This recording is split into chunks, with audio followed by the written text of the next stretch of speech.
України тричі! Слава, слава, слава! Thank you, my friends, for coming here today. Just a while ago, we were standing here with our Iranian friends in their rally and in our opposition to the terrorist Ayatollah regime in Iran, who oppress their people and who send the resources, the numerous resources of the Iranian people to a war in which they have no interest. The Iranian people have nothing against the Ukrainians, and the Ukrainians have nothing against the Iranians. However, because Russia is attacking Ukraine, the Russian terrorist regime is attacking us. And because of all of that, we stand here together. But before we go any further, we're going to start this rally, as we always do, with the Ukrainian anthem. In just a second.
Слава Україні! Героям слава! Слава нації! Смерть ворогам! Україна! Понад усе! Україна! Понад усе! Україна! Понад усе! Героям України тричі! Слава, слава, слава!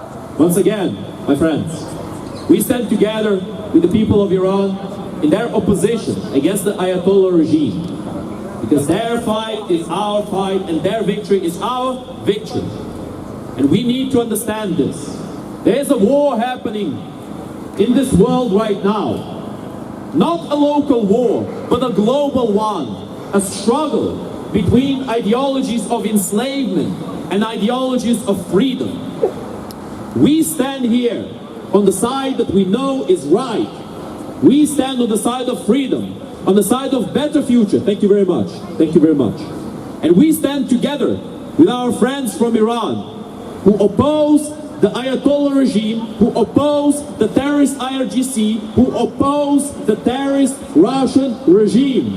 Russia is a terrorist state. Russia is a terrorist state! Russia is a terrorist state. Russia is a terrorist state! Russia is a terrorist state. Russia is a terrorist state! IRGC's terrorists. UK put them on the list. IRGC's terrorists! UK put them on the list! IRGC's terrorists. UK put them on the list. IRGC's terrorists! UK put them on the list! IRGC's terrorists. UK put them on the list. IRGC terrorists! UK put them on the list! All together, we will win. All together, we will win! All together, we will win. All together, we will win! All together, we will win. All together, we will win! That is our way to a better future, my friends. United. Divided, we fall. United, we stand and we win. It's as simple as that. Russia and the Ayatollah regime are in close cooperation right now. We need to understand this. We cannot stand by and simply think that every problem of this world is going to solve itself. That is silly, my friends. And silly is a very nice way of saying it. In fact, that is self-destructive. And that self-destruction has unfortunately made its way to the minds and to the politics of the West. There are many so-called conservatives who preach isolationism, who preach segregationism, to separate themselves from the rest of the world. But my friends, we know, and everybody should know, that the future of humanity is not in divided entities. It's as a united entity. A future where international relations will be worth more than just hot air. A future where the words of different countries need to be kept. A future where there are consequences for betraying that word, for betraying international agreements. And of course, my friends, we all know very well that Russia and the Ayatollah regime are some of the main betrayers of those international agreements, oppressors of their people, genociders of the other peoples, who they always attack for the minutest gain. And why might that be? Well, the reason is obvious. Because they feel like they can get away. We must not allow such individuals to continue deluding us and making us believe that these problems will simply go away. We support our Iranian friends and we oppose the many proxies that the Ayatollah regime has, such as Hamas, such as the Houthis, such as Hezbollah. All of these organizations are terrorist organizations and we need to call them as such. We cannot be delusional about this. We need to be unequivocal and to clearly state what should be honestly obvious to everyone at this point. If you do not make this happen now, there will be a lot more damage in the future, my friends. Today I was asked about the possibility of conscription in the West. And I answered in a way that was a bit more positive than perhaps reality is. I said that probably it will not be necessary. And I still believe it will not be. Because I still believe that the West will finally understand that to help Ukraine is to help themselves. To help Ukraine is to stop authoritarianism, to stop the terrorist regime of Russia, and to move on into a better future. This war needs to be won, because this is a war not just for the Ukrainian people, not just for the livelihoods of the Russians enslaved by their government. This is a war for the future of humanity, my friends. And it will decide whether humanity will start moving back into the past, back into authoritarianism, back into communist and Nazi regimes, or into a better future. A future of democracy, a future of trade, a future of negotiations. But how can there be negotiations with entities such as Russia? Entities that betrayed their word immediately after it left their lips. There cannot be, my friends. And there will not be. Because we will not commit the same mistakes again. We will move into a better future. And we will do it together. By helping Ukraine win. Help Ukraine protect peace. Help Ukraine protect peace. Help Ukraine protect peace. Help Ukraine protect peace. Help Ukraine protect peace. Stop Russia, stop the war. Stop Russia, stop the war. Stop Russia, stop the war! Stop Russia, stop the war! Stop Russia, stop the war! Stop Russia, stop the war! Russia is a terrorist state! Russia is a terrorist state! Russia is a terrorist state! Russia is a terrorist state! Russia is a terrorist state! Russia is a terrorist state! We have to remember the past, my friends, but we cannot try to return to that past. We need to remember the people who did great deeds in the past. One of them is Danilo Skoropadsky, who was mentioned to me and reminded to me by a fine gentleman who's here in our rally. Him and his wife went to his grave and cleaned it from all the leaves that were on top of it. We need to remember the people who have helped us in the past. We need to remember them and to use the memory of those people as inspiration for better acts in the future, so that we will make the world better and not worse. Better than it was, better than what it is. However, some people refuse that future. Some people want to bring back the past.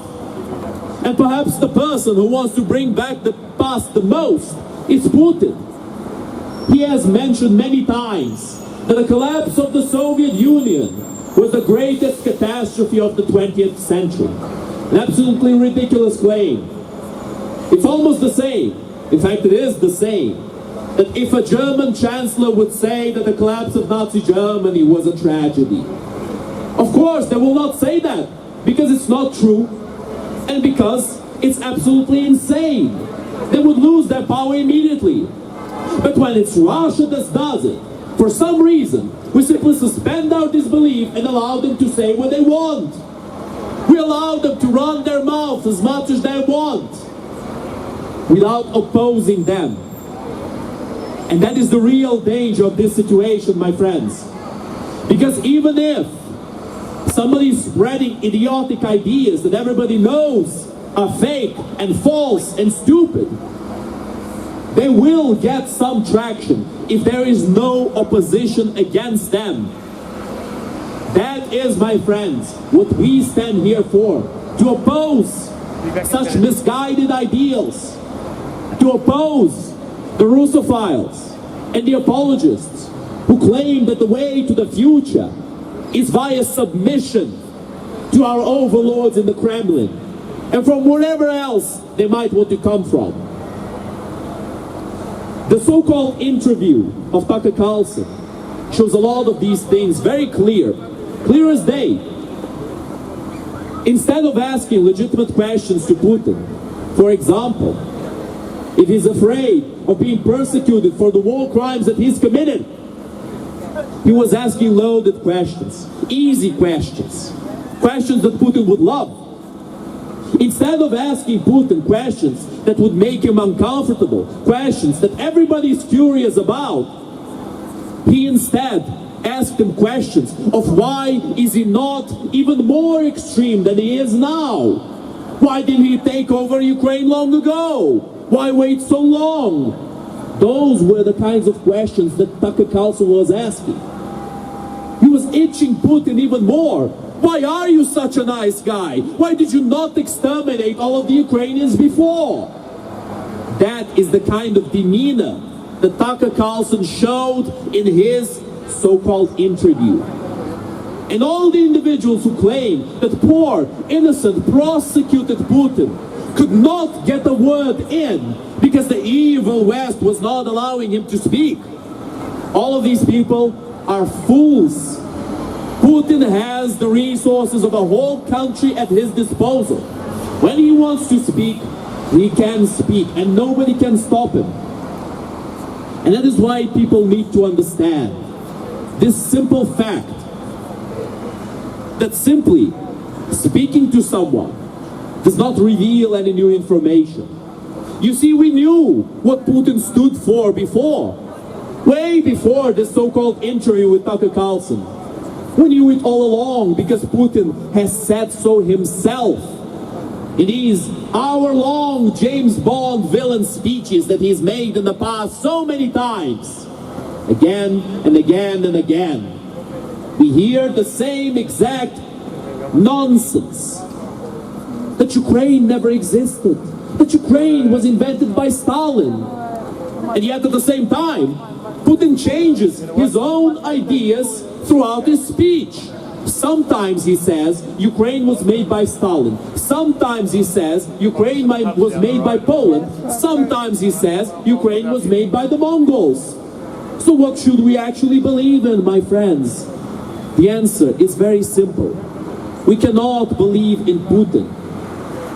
We cannot believe in the wolf that bangs on the door and asks you to come in because he's such a nice guy.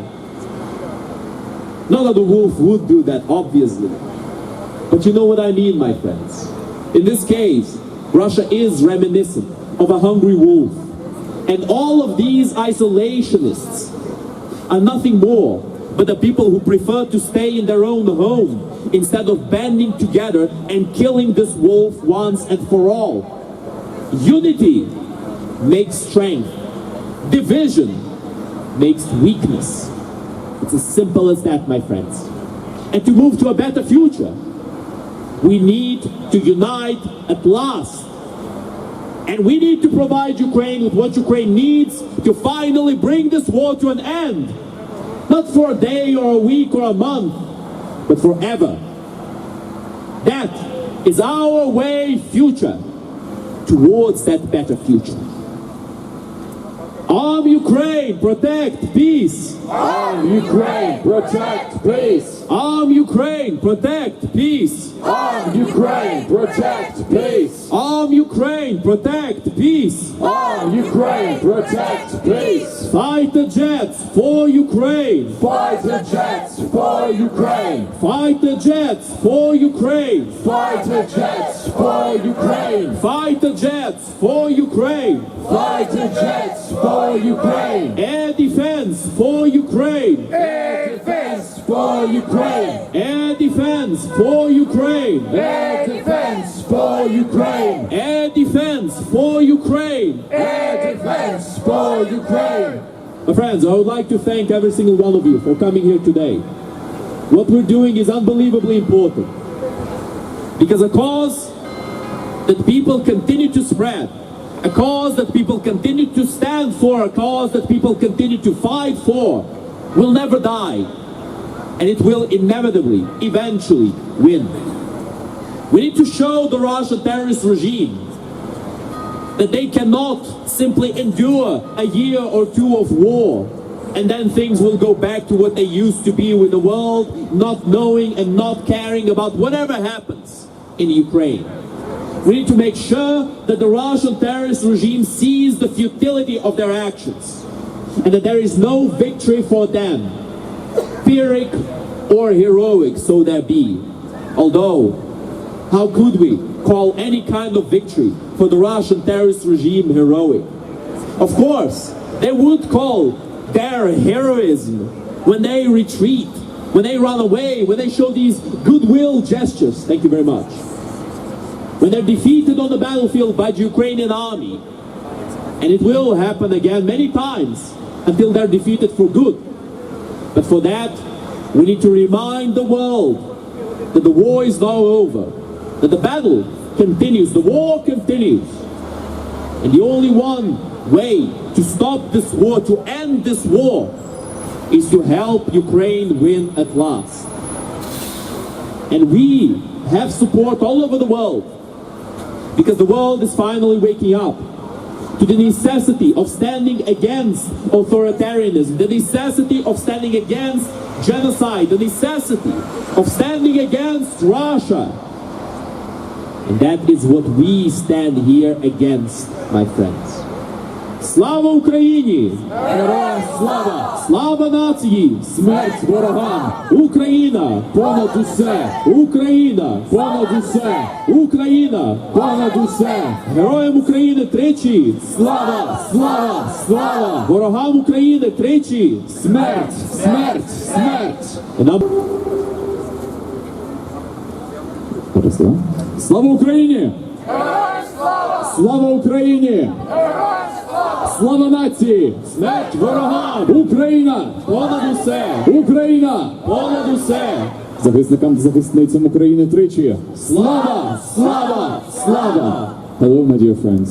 I am so happy to see so many of you here on a Sunday when we could have done other things, but we are here because we know why this is so important. There are many things I want to talk about today, and none of them are going to be pretty, unfortunately.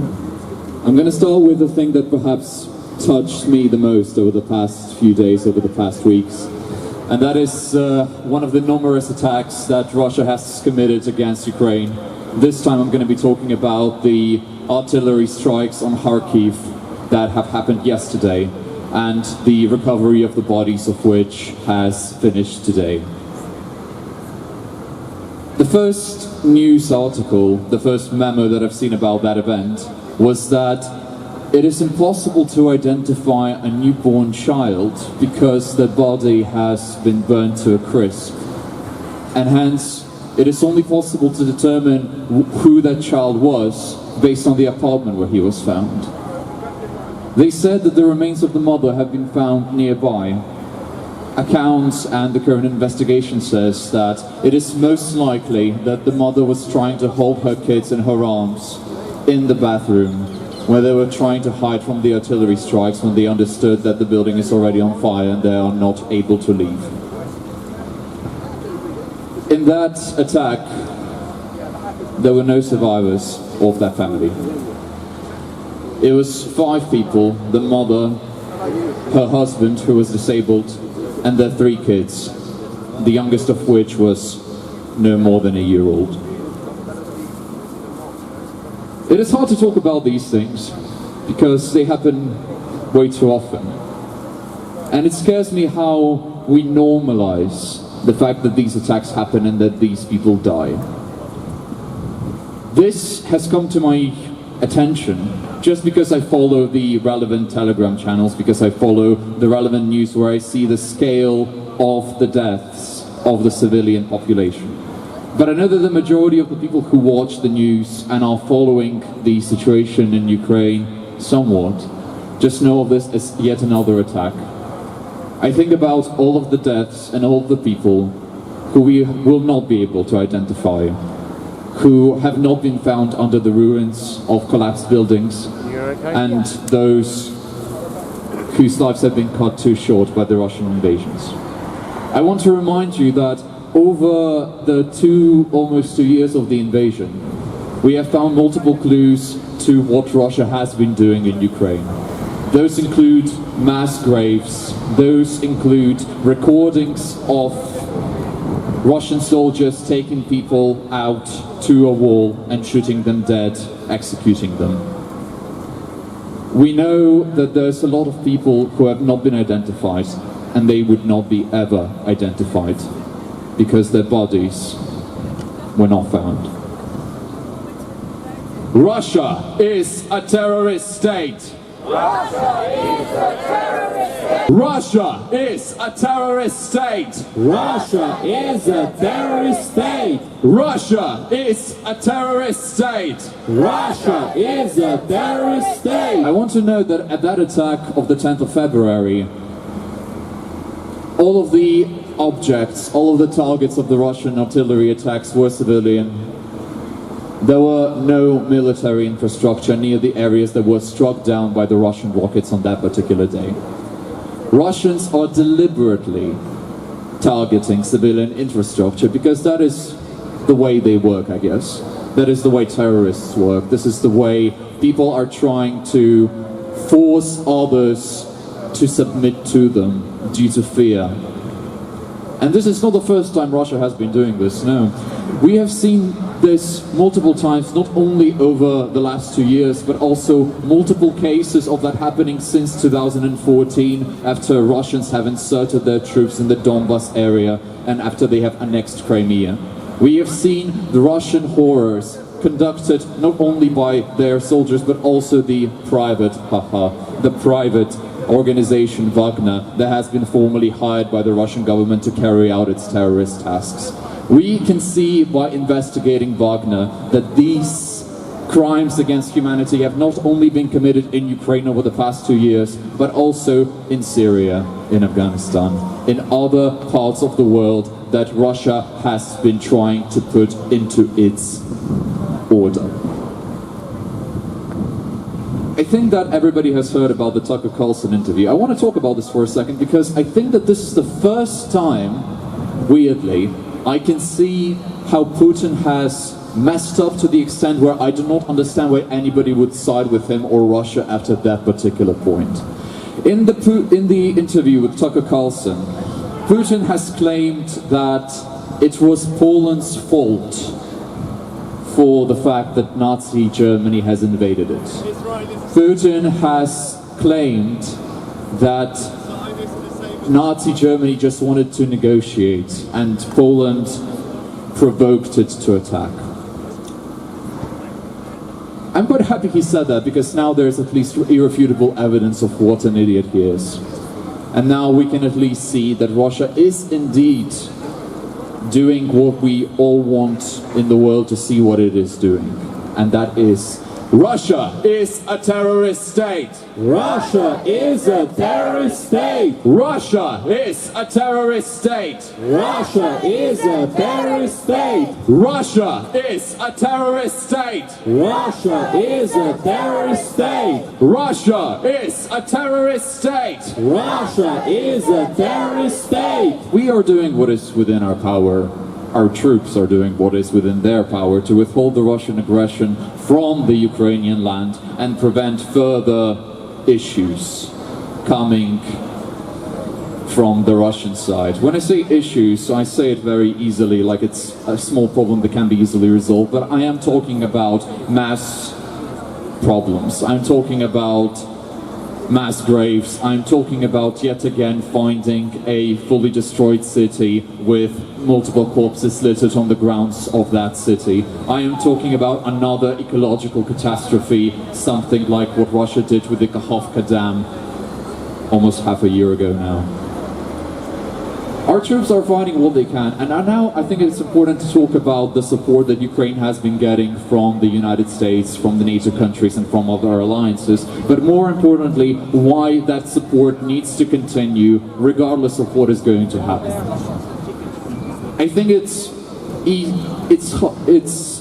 quite important to say that it is majorly the support that Ukraine has been getting from the NATO states, why it has been able to defend itself and why it has been able to progress these things.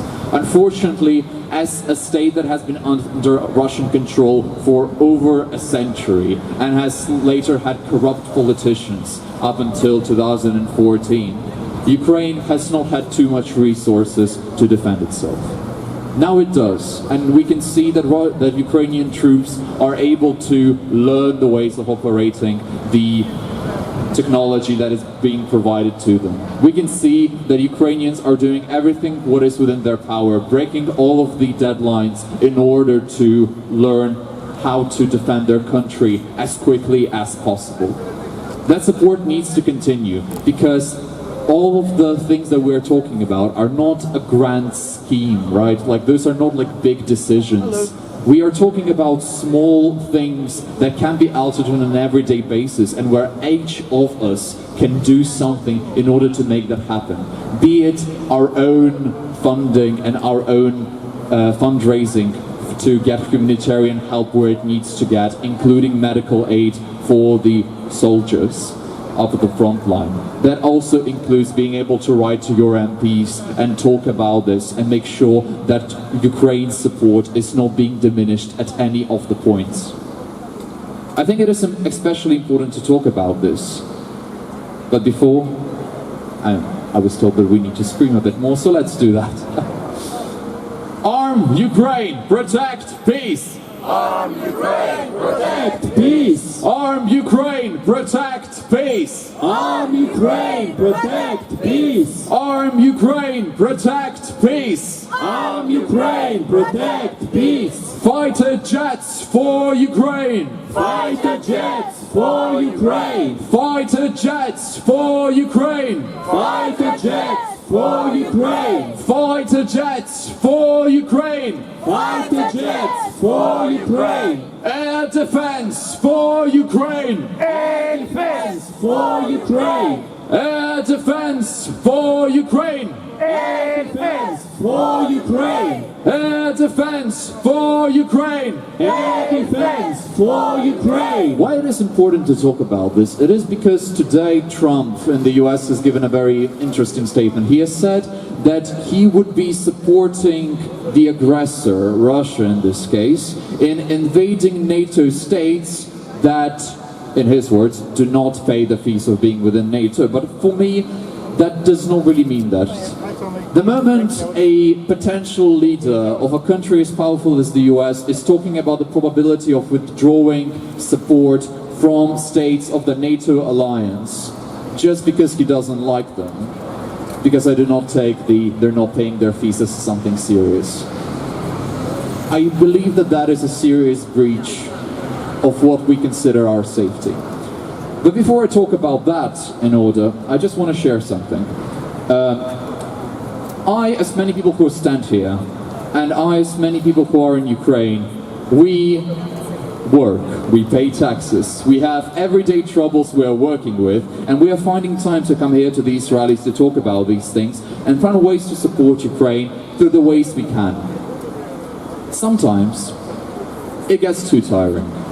And sometimes I start thinking about how easy it is to get yourself into a mind space where you just want to feel safe. You just don't want to think about the issues that are within this world. You just want to believe that the issues that you see in the news or at rallies like this one are some sort of distant concept that will never touch you, and, you know, the Ukrainians can sort it by themselves or whatever. I do think that when we do that, we get into a specific mindset where we take the political stances that we believe to be the easiest to hold, right?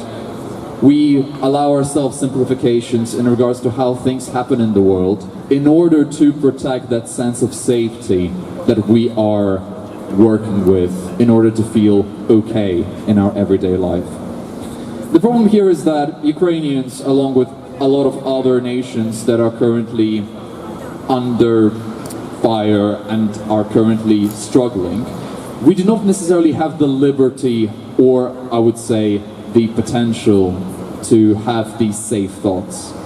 We cannot turn off our news channels because we know that tomorrow, for example, one of my close friends who lives in Odessa might not answer the phone because they would be burned to a crisp in a building that is going to be struck by a Russian rocket.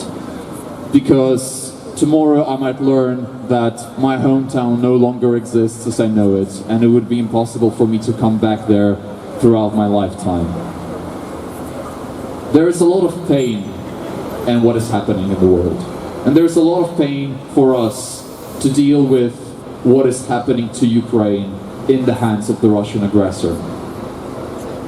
What we, I believe, are very brave of doing, because we do have this choice to an extent, is that we continue experiencing this pain.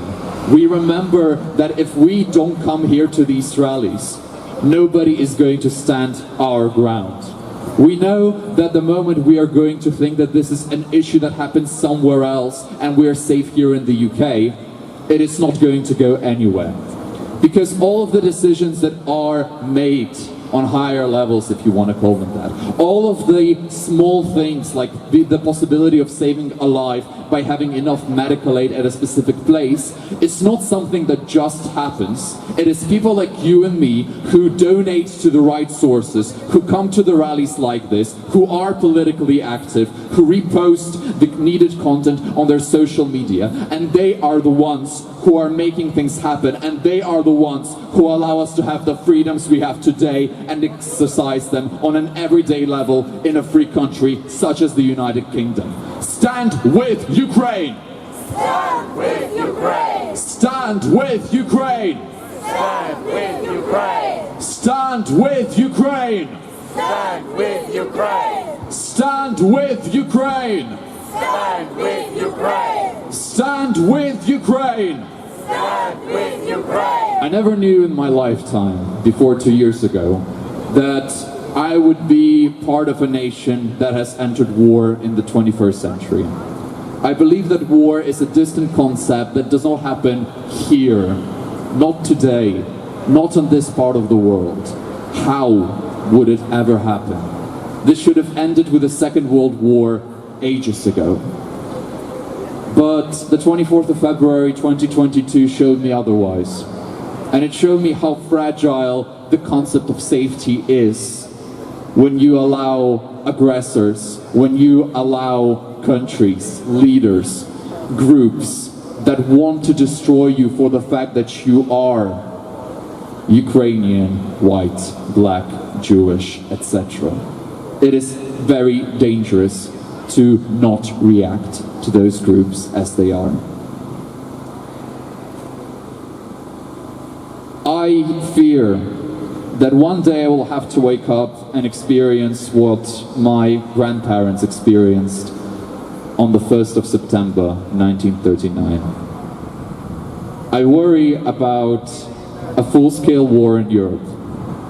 I worry that the moment Trump will finally mess up enough for Putin to actually insert troops into Norway, Finland, the Baltic states, etc., NATO will invoke Article 5 and then we all will have to bear arms. I worry about the fact that we have not done enough by coming to these rallies and doing what we're doing here in order to protect ourselves, our friends, our families, our future generations, our kids, our loved ones from a terrible catastrophe that could be resolved. And perhaps I do sound like a madman when I say these things, but my own experience has shown me that war does not care who you are. It does not care where you live. It does not care how well off your country is. If you allow it to happen, it will happen. And right now when we are here and we have very specific ways of preventing it from escalating, of preventing it from reaching into Europe, from NATO invoking Article 5 because Russia will attack a NATO state. It is what is within our power to protect ourselves and those who we love from imminent threat. The danger is not a matter of if, it is a matter of when. Protect yourself while you still can from Russian aggressors and its partners across the world who are trying to do their best to destabilize the world that we so cherish here in the United Kingdom, in the West, in countries that we call democratic and free. Stand with Ukraine! Stand with Ukraine! Stand with Ukraine! Stand with Ukraine! Stand with Ukraine! Stand with Ukraine! Stand with Ukraine! Stand with Ukraine! Help Ukraine protect peace! Help Ukraine protect peace! Help Ukraine protect peace! Help Ukraine protect peace! Help Ukraine protect peace! Help Ukraine protect peace! My dear friends, there is a blue tent to my right. That is the place where you can find merchandise, where you can find donation boxes, where you can find ways of supporting the various organizations we are in touch with in Ukraine and the ways you can help us to close very important fundraisers that we are currently having in order to cover medical aid generators and other things. Your help is widely appreciated and thank you for being here.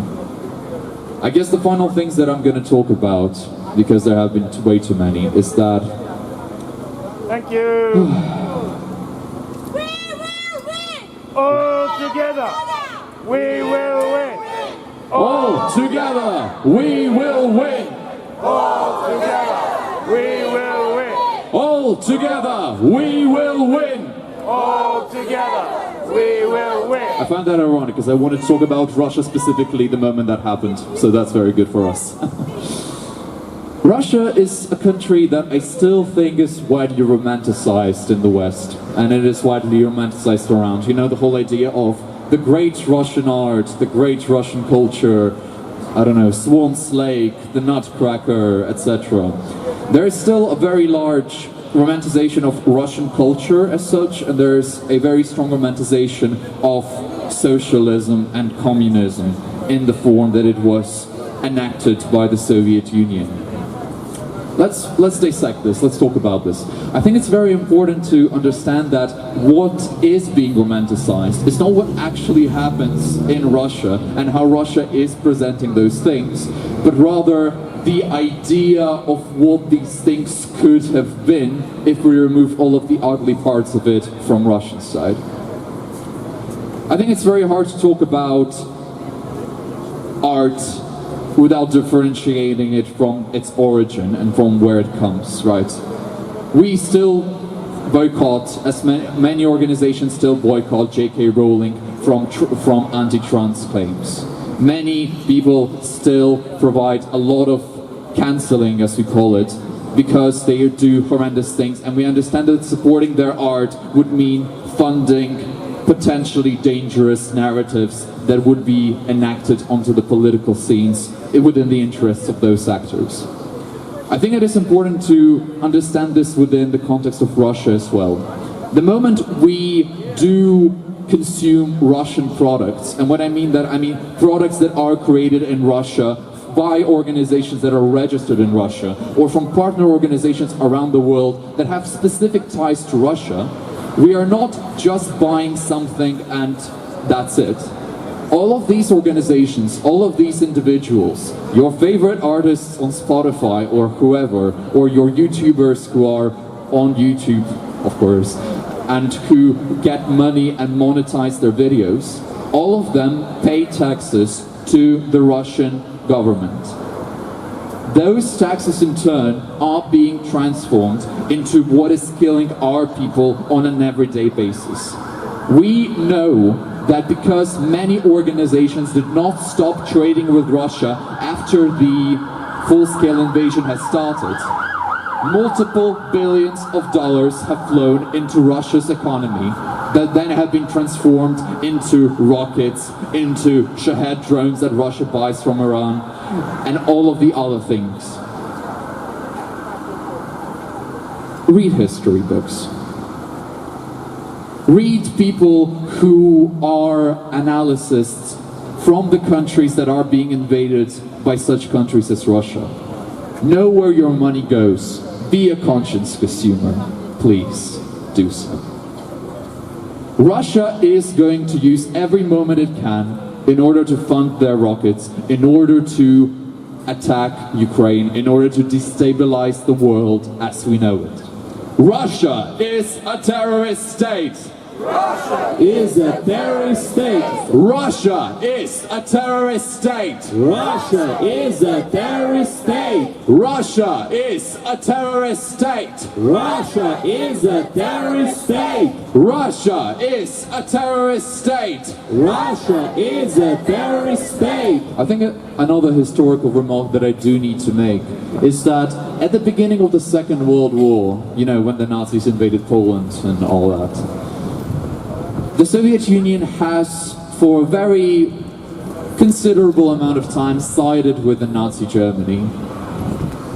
Because, you know, sometime in the 1930s, Soviet Union and Nazi Germany have signed the Molotov-Ribbentrop Pact that essentially was discovered, was unarchived, significantly later within history after the Soviet Union has fallen. But that pact that has been signed essentially made it so the Soviet Union and Nazi Germany would not attack each other during each other's conquests for power within mainland Europe. That means that Soviet Union as a country has consciously sided with the Nazis and have alongside the Nazis invaded Poland in 1939 to make it part of its own territory. We don't talk about that part of the history because obviously we are demonizing the Nazis. We have done a lot of work with Germany in order to denazify it from the government that was there.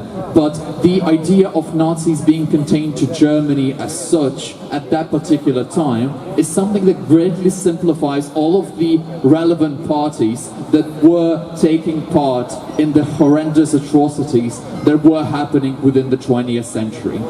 The Soviet Union was one of those countries where if you were a soldier that has fought for their country and you return back home, you would most likely not live in a city, but you would be sent somewhere very far off, most likely Siberia, because the Soviet Union government did not want its soldiers to walk around with wheelchairs or support or any sort of support within the main streets, because they did not want to show cripples, as they called them, on their streets.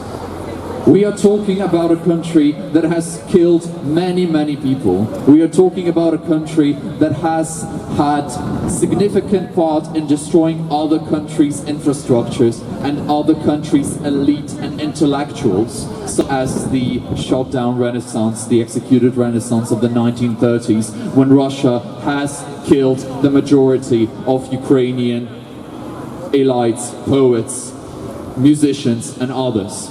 That is another point as to where is Ukraine's culture. Although it is growing now and you can see it within a lot of places on international arenas and whatnot, I think it is important to understand that a country that has been oppressed for a very long time would not have the same capacity to produce content as a country that has been the aggressor for the majority of history. It is important to understand that when a country requires to fulfill the basic need of existing, when its borders are being broken, when its sovereignty is being questioned, the matter of producing content that would be easily consumed by the Western world is not a priority, just because it's not. The money would go to the army, the money would go to supporting institutions that are vital for the existence of a country as such, and then the rest of the world is going to say, where is your art? We're going to go watch the Nutcracker. Within all of this, it's important to understand that Russia has never had a moment where its government has been dealt with. There has never been a moment where Russia has had external influence to significantly change the way their internal system and their internal organs work after the fall of the Soviet Union. That ambition, that imperialist ambition, has not gone anywhere. It just changed its name, and it exists along us now here in Europe. And it is threatening your basic safety, and it is going to attack you when the time comes. Russia is a terrorist state! Russia is a terrorist state! Russia is a terrorist state! Russia is a terrorist state! Russia is a terrorist state! Russia is a terrorist state! We have so much work to do.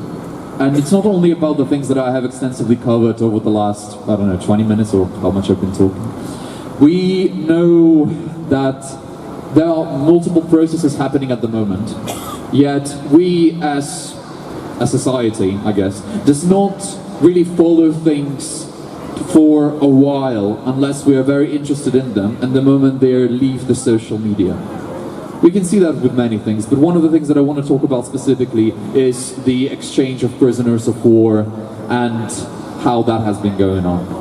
There has been an exchange of prisoners of war in the last week between Russia and Ukraine, and 100 people were returned to Ukraine. That is fantastic. That is fantastic that we are able to reach these things, that we're able to get people back home. But when we see these people that come back from Russian captivity, we're afraid to think about the things that have been happening to them within the Russian captivity. There's this man who has weighed approximately 95 kilos before he was taken capture, and by looking at his photos now, he weighs no more than 55 kilos. Russians actively take insane amounts of power over prisoners of war. They break the rights of prisoners of war. We all remember the video that has appeared in summer 2022 of one of the Russian soldiers cutting off somebody's balls with a sharp knife and posting that online. And they have done so because they knew that they would not be punished by what they do. That is happening systematically. And we know that the worst of all happens with the Azovstal soldiers who were defending Mariupol in 2022. We know how Russia has been demonizing these people, claiming that those are the neo-Nazis of Ukraine they're trying to take out. We know how Russia has been treating the Azovstal defenders from the very beginning of the whole process. We know that these people would be lucky to get home safe and alive. And often many conversations happen on the subject. There were no Azovstal defenders in the last captive exchange. And we need to do our best to not forget that they are there and that everybody needs to come back. That this war will not be over until Ukraine gets back to its borders established in 1991, until every prisoner of war is returned back home, until all of the reparations are paid off by Russia to restore Ukraine, and until all of the damages, as much as it is possible, are averted, and Ukraine becomes the democratic, prosperative nation within European Union that it strives to be and that it has shown all of the capacity to be within the last 2 years and throughout its existence since 1991. Stand with Ukraine! Stand with Ukraine! Stand with Ukraine! Blue tent to my right, where we're taking donations, selling merchandise, and where you can find a bit more on how you can support us and what you can do for Ukraine at this particular moment. We are planning a large march on the 24th of February to commemorate the anniversary of the invasion. More details are going to be followed up within our social media. Please follow us. We hope to see you soon. Thank you. Slava Ukraini! Slava Ukraini! Slava Nacii! Ukraina! Ukraina! Thank you so much. Дякую.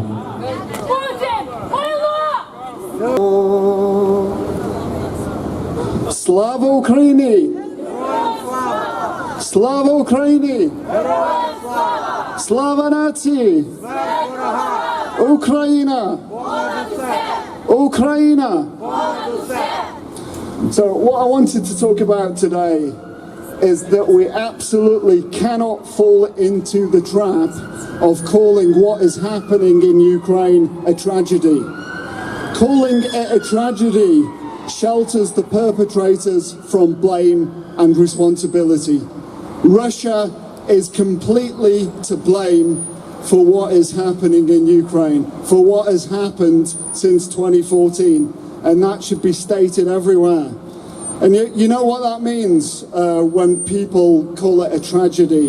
They say, oh, it's when people say, oh, it's a shame about Ukraine, isn't it?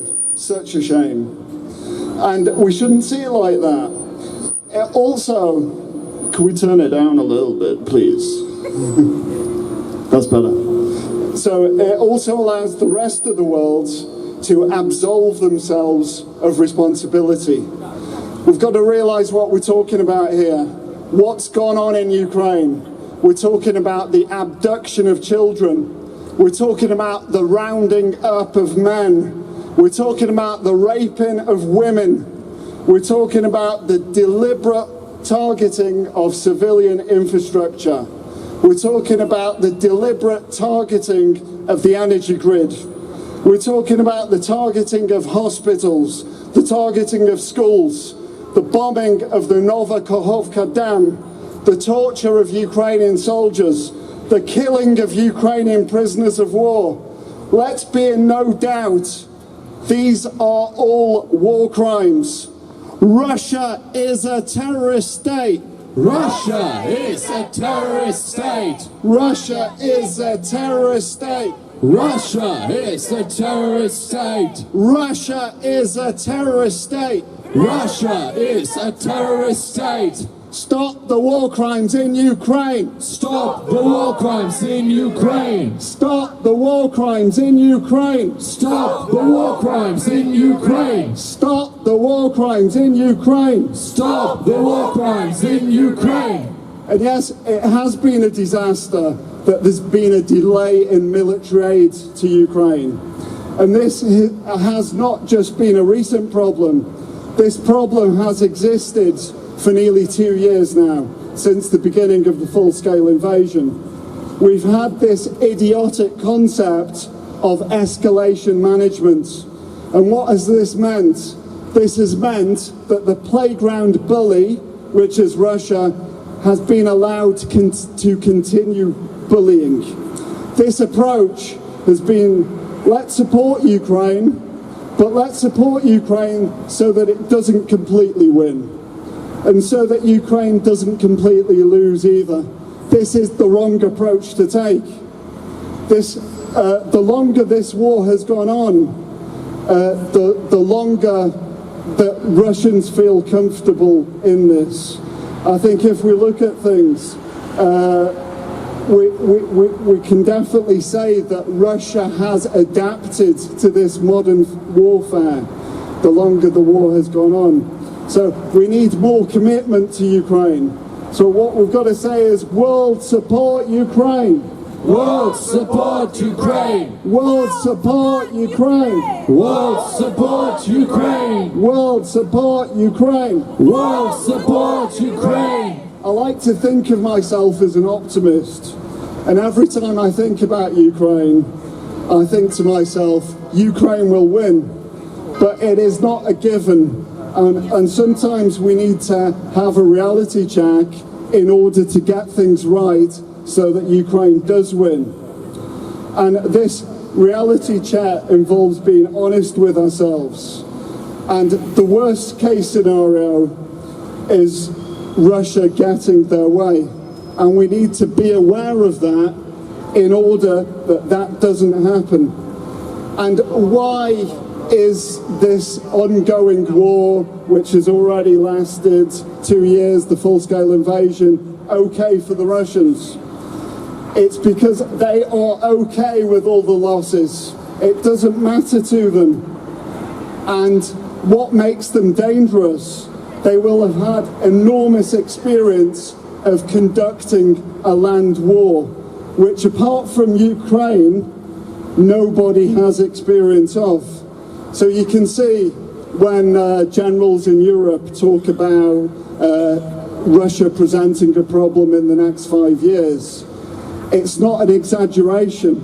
And I would say 5 years, if somehow Russia manages to overcome Ukraine, heaven forbid, 5 years is a conservative estimate, because the argument they will make for a land corridor or whatever to Kaliningrad, they will make it. They're not making it at the moment. But I was watching an interview with Putin in 2013, and he was doing one of these TV phone-ins that he does, the annual TV phone-in. And there was a question from the audience, and a guy asked, will you protect the rights of Russian speakers in Crimea? And the answer that Putin gave is it's absolutely absurd that we'd even think about invading Crimea. And just look at where we are now. So it's moved on a bit. So it was then the invasion of Crimea, it was the invasion of Donetsk and Luhansk. And if you paid attention to the interview that he gave with Tucker Carlson, he won't be happy until he takes all of Ukraine. And that's how it is. Why should we be worried?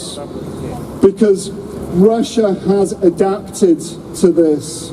They've got fewer problems mobilizing their zombie army. Russia has put its industry on a war footing.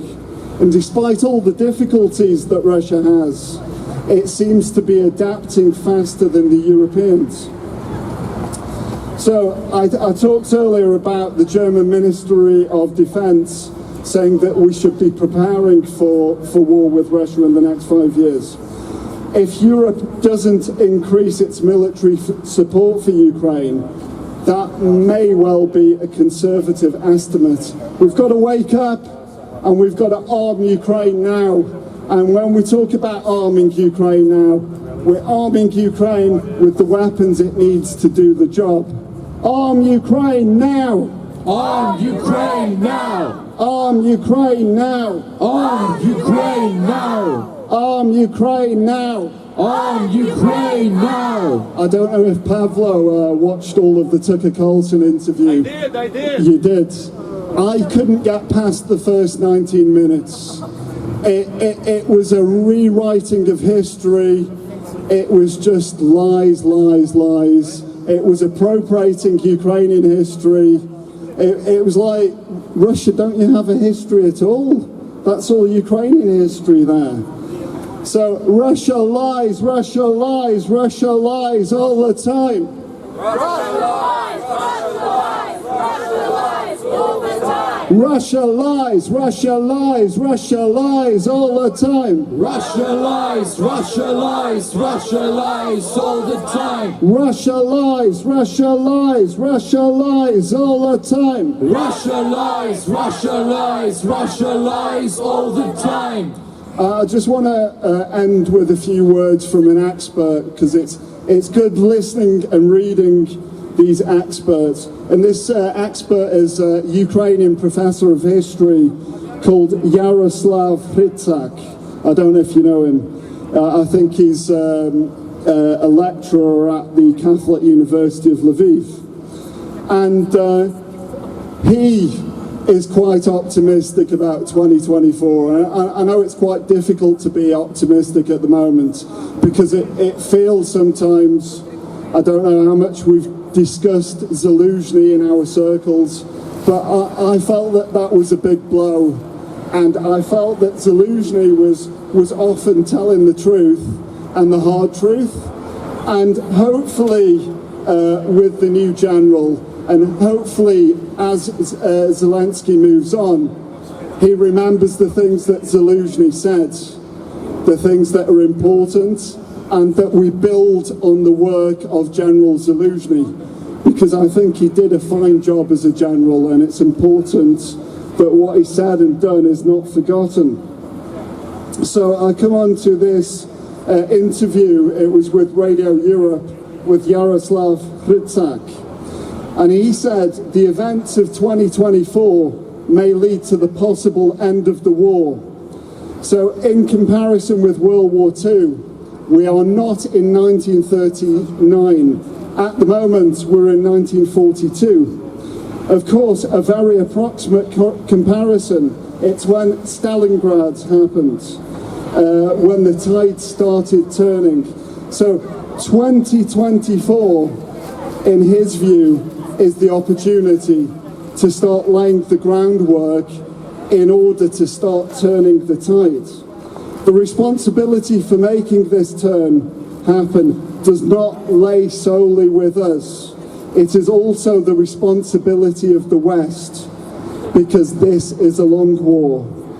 So world, wake up! World, wake up! World, wake up! World, wake up! And world, arm Ukraine! World, arm Ukraine! World, arm Ukraine! World, arm Ukraine!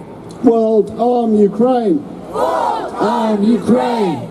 As I said, a long war is obviously more in the interest of Russia gathering momentum, but we've got to be prepared for the worst case scenario too. So it's important that we make sure that Ukraine is supported as well as possible. Hrytsak, when he spoke, he said it's the ability to hold the rear. And what he said happened in World War I. In World War I, Germany was going on the offensive, but when it started collapsing, it was collapsing because it couldn't hold the rear. So it's important that we support Ukraine, and we support all these people that are supplying the front, with vehicles, with medical supplies, with weapons, because in that way, Ukraine will win. The front line is important, it's very important, but alone, that will not decide the fate, because in the long wars, the strength of the rear is the decisive factor.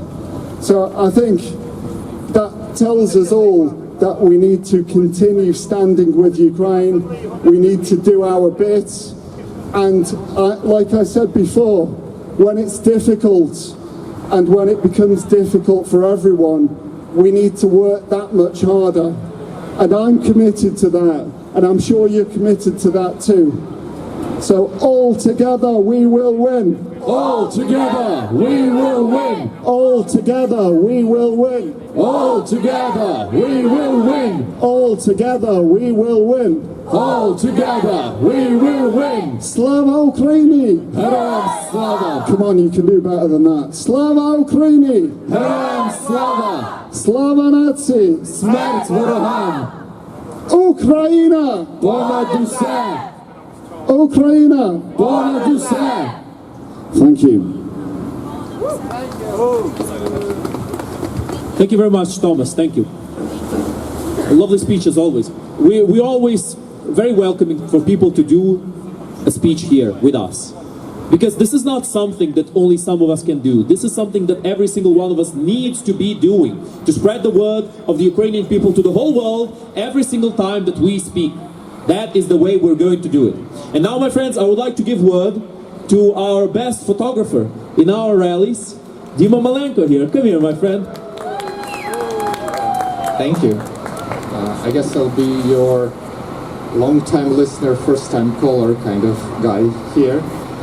I think you may see me here and there with my camera trying to take pictures, and I'm trying my best to help spread our voices further and further. And it is very heartwarming to occasionally receive blue and yellow heart from as far as Australia, with words of appreciation and admiration for this great community over here, who gathers multiple times every single week to remind the world that the war in Ukraine is not over. Thank you for that. Many people these days are talking about that interview that was published recently. I will admit I didn't watch it, but at this day and age, one cannot help but bump into clips from that interview every now and then as they spread over the internet. And there was one clip that struck me in particular. It was the one where Putin says that they would not attack Latvia because they have no interest in doing so. And it struck me because this is probably the most direct and most open admission of the way how Putin, and through him the entire Russian state, views the world. They would not attack Latvia because Latvia is an independent and sovereign nation, and their sovereignty and independence must be respected. They would not attack Latvia because of international laws that are out there, which directly forbid acts like that, and those laws must be respected. Quite the opposite. They would not attack Latvia because they have no interest in doing so. And one might add, they have no interest in doing that now, at this moment. You and I, we would not go and steal from our neighbors because we calculate the gains we might get from that. No, we don't do that because we respect private property and we respect human right to do with their possessions whatever they see fit. You and I, we would not go on killing other people because of wicked calculations that we have in our heads. No, we would not do that because human life is an absolute value that must be held above everything else. None of that crosses Putin's mind. none of the universal human values are part of his calculations. His thinking is just alien to all of us, really. His thinking is weak and alien to all of us over here, just as the absurd and alien to all of us here would be an idea of kicking a dog walking with a member of the public down the Whitehall. And you can see that we cannot just understand what's going on in his head. Putin has no respect to any laws, agreements or treaties anywhere. None of the universal human values or norms of morality ever enter his calculations in his wicked mind. And this unhinged predatory thinking is what Ukraine is dealing with right now. This is what the world is dealing with right now. And the best way at the moment, at this very moment, the best way to deal with this is to help Ukraine win. Slava Ukraini! Героям слава! Slava Ukraini! Героям слава! Slava Ukraini! Героям слава! Thank you. Thank you very much, Nima. You know, I think you should be doing this more often, honestly. It was very nice. I like it. Very good point about, particularly good point about the Tucker Carlson interview. So-called interview, that is. And that's basically it. Putin said he would not attack Poland for the wrong reasons. He would not attack Latvia for the wrong reasons, or Lithuania, or any country, for all the wrong reasons. Because Putin feels like there will be consequences. And this is obvious, my friends. This is something people need to see. He said something about Poland too, and it's reminiscent to what Dima said right now. He said that he will not attack Poland unless they attack him first. And what is he claiming about Ukraine? That they attacked him first. So it doesn't take much for Putin to nonsense his way through into the minds of the weak-minded. This is something we need to keep in mind. But my friends, we have very little time left, and I still need to send a certain message to all of you about a rally that we will have. This is the rally that we called, in a very interesting way, Heartbroken but Unbroken. Very nice name. 24th February 2024. We are going to meet at 1 at Hyde Park in Speaker's Corner. But this is going to be a Saturday, so unfortunately we will not be able to participate in the traditional Speaker's Corner activities of debates. We will be going after that to Trafalgar Square. We will reach Trafalgar Square at around 2. And we will go to vigil at Trafalgar Square also at London later on. So we will have a little march starting at Speaker's Corner, Hyde Park, on 24th February at 1:30. Please be there. It will be a lovely march, just like the Vyshyvanka march. Bring some Ukrainian clothes or maybe some of the merchandise we have here, lovely stuff. And now I'd like to send the same message to our Ukrainian speaking people here in the rally. Друзі, 24 лютого 2024 буде у нас марш незламності. Він почнеться у першій годині, навкруг першої години, у Speaker's Corner, Hyde Park. І потім, після Speaker's Corner, ми підемо у Trafalgar Square. Це буде такий марш, трішки схожий на марш вишиванки, але трішки по-іншому буде працювати. Принесіть ваші вишиванки, одягайте вишиванки, не соромтесь. І приносите українські прапори і все таке. Буде дуже добре, і це дуже важливо, щоб ми продовжували робити такі речі, щоб показували всім людям, не тільки тут, на 10 Downing Street, але по всьому Лондоні, по всьому світу, що насправді відбувається в Україні і що нам всім треба робити, щоб закінчити цю війну раз і назавжди. Now, my friends, our rally has come to an end. We will end with our lovely Ukrainian anthem with some of our artists. Where are the artists? There we go. There's the artists. Ah, yes, the petition. Thank you very much, Alex. Thanks a lot for reminding me. This is something very important that Alex spoke to me about today. It's a petition to make sure that 2.5% of the GDP... come here, Alex. Get over here, man. Hi everyone. Yes, so there is a petition that went live on the UK government website, and it is calling for 0.25% of Britain's gross domestic product to go to Ukraine every year for the next 4 years. So that means we'd be over doubling the amount of aid to Ukraine, and that $5.5 billion would just be for weapons. So if we can get to 10,000 signatures, the government has to respond. If we can get to 100,000 signatures, they have to debate it in Parliament. So if you can go to the Women Fight for UA or you Support Ukraine Hub Instagrams, they will post a link. You can sign it. You don't need to be British. You just need to live here. So please sign. Thank you. Thank you very much for that, Alex. Numbers are not always my forte. 0.25%. Thanks a lot for that, for the little correction here. My friends, this link to this particular petition will be shared, as Alex said, in the Support Ukraine London Instagram page and on the Women Fight for UA Instagram page. So let's make sure we sign it, we put as many signatures as possible down there, and we get this through. Because this is going to be a formal way of making sure that Ukraine gets support Ukraine needs. And now, my friends, come here, my artists. Let's go. And Aya, do you have a microphone? All right, my friends, now we will end this rally as we have started it with the lovely Ukrainian anthem.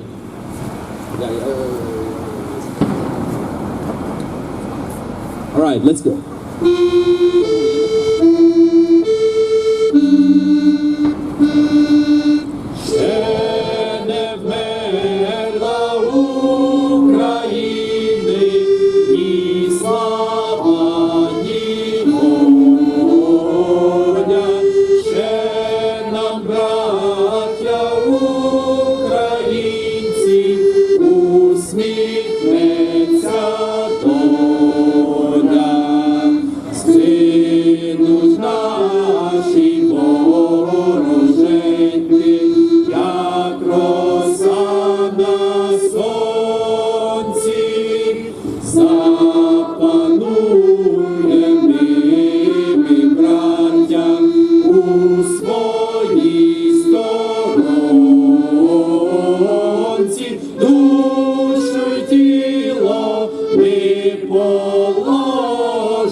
Слава Україні!